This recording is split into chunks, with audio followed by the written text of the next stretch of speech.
આજે નવા વર્ષમાં લાભ પંચમમાં મગફળીનું મુહૂર્ત કરવામાં આવ્યું છે અને ટોકન સિસ્ટમ ચાલુ કરાવી 100 થી 200 વાણ સોયાબીનના 200 વાણ મગફળીના મંગાવી અને અન્ય એજન્સી રૂટીન પ્રમાણે ખેડૂતો લઈને આવ્યા છે.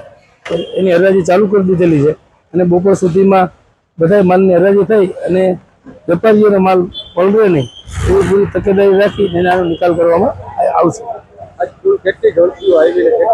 30 થી 32 જણસીઓ રાજકોટ યાર્ડમાં આવતી હોય 32 જણસી મંગાવવામાં આવી છે અને બધી ઉતારી અને એની હરાજી ચાલુ કરી દેવાની છે. ખાસ કરીને આજના ભાવ કેવા રહ્યા મુહૂર્તના? 1152 રૂપિયા ભાવ આવ્યો છે અને હજી ભાવ જેમ જેમ હરાજી ચાલુ થાય એમ વધારો થાય એવી અપેક્ષા. ખેડૂતોને શું સલાહ દેજો? હવામાન ખરાબ છે, આવા હવામાન વિભાગમાં ખેડૂતોને હું વિનંતી કરું છું કે માલ સુરક્ષિત રીતે ખળામાં તાલપત્રીથી ઢાંકી અથવા તો તૈયાર હોય તો વાહન ભરી અને તાલપત્રી ઢાંકી જેમ તમારો વારો આવે એમ યાર્ડે લઈને આવવાની મારી સલાહ છે. યાર્ડમાં પણ પલળવા નહીં દઉં એની હું ખેડૂતોને ખાતરી આપું છું.